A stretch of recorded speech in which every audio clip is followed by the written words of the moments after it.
Come on up and sit right. I'm going to sit right here. And you guys can sit right here. Go ahead. Whoa! Oh gosh. Come on up, gather around. And you can even bring a cushion if you want. Come on in. Okay. Emily, keep her on this group. And you can just sit in your seat. So, my name is Sarah Goodman, and this is my story.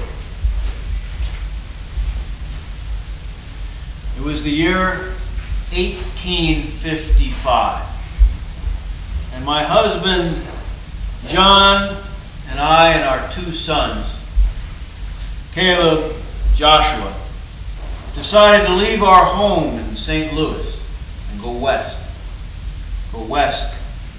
to the Four Corners, where all the territories came to join: New Mexico and Colorado and Arizona and Utah. And by the San Juan River, we found a place. Come on in. Have a seat, Caleb. We found a place to set up. We brought a big old wagon full of supplies and Bibles.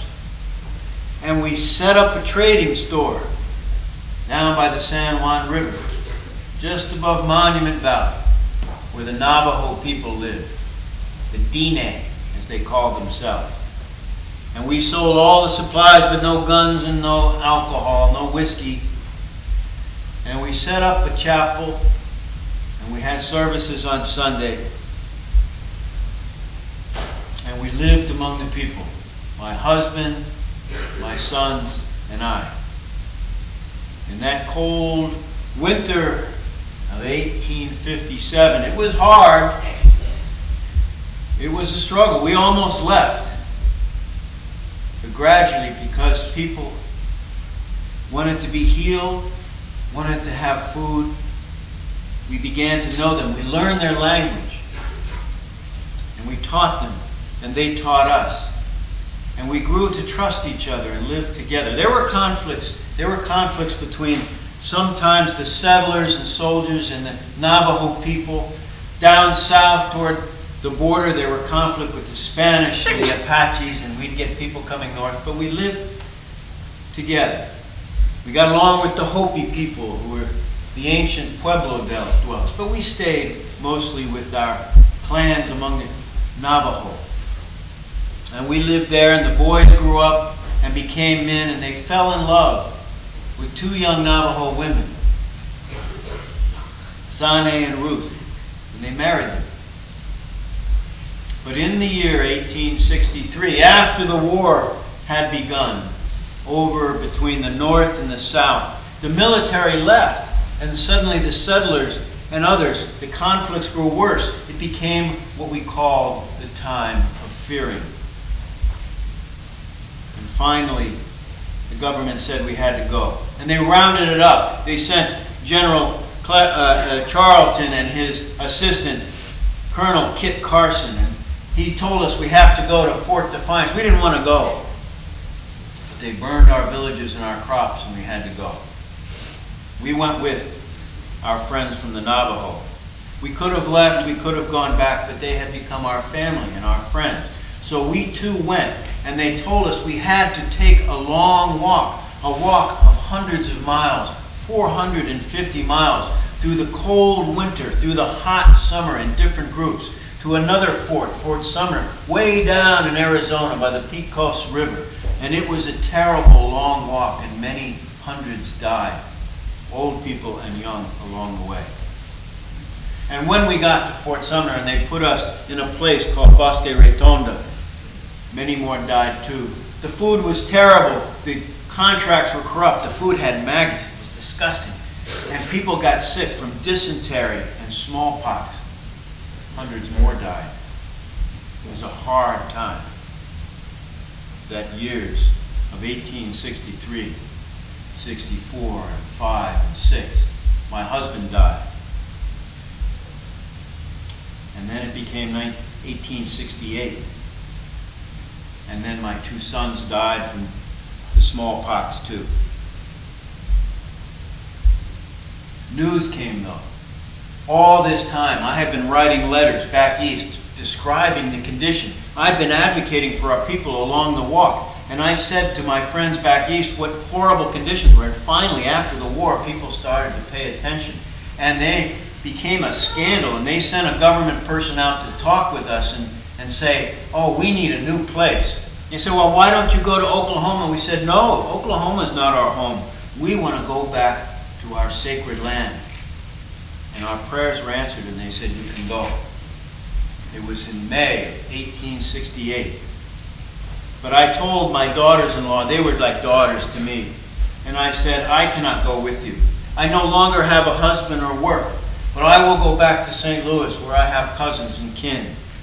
You stay here with your people. Find new husbands. Build a new life. Sane wept, and she grabbed me, and she said, oh, Mother, I'm so sorry, but I will stay. But Ruth, she would not let go. She clung to me and she said, where you go, I will go. Your people will be my people. Your God will be my God. Where you die and are buried, I will die and will be buried. Nothing will separate us. So I said, you must follow your own heart. And we came back to St. Louis, where my cousin Boab had a small grain distribution business. And he gave a job to Ruth just to sweep up in the corner and told all the young men to leave her alone because they would call her names Indian and Pocahontas and Squaw. And he said, don't do that. And he protected her, and then he ended up falling in love with her. And though he was an older man, and though he was white and she was Indian, they were married. And my bitter heart turned to joy when they had a child. Son. And do you know how the story ends? That son had a son. And that son had a son. And that son had a daughter. And that daughter has the world at her feet. A senator in the Senate. It can happen. And that's the story of Ruth and her mother. Don't let people try to divide you by tribes and religions, for we are all beloved children of God. When that has happened in the past, it's been a terrible thing, but we see that people have overcome that. We hear the story in the Bible about Ruth and Naomi. That's the story I retold today under a different history, about how Ruth became the mother who married Boaz and became the mother of Obed, who became the father of Jesse, who became the father of King David. This Moabite woman became the mother of the king of Israel. And so they, in turn, became the ancestors of Jesus Christ through Joseph. They became the parents of the parents of the parents. Our ancestors, in many wonderful ways, bring together peoples from all over the world. And so we gather here today as one people under God. And we wait for our King to come back. And meanwhile, love each other. Be awake. Don't let people bully. Don't let people tell you God doesn't love you. Because you are the children of God. Can you say amen? Amen.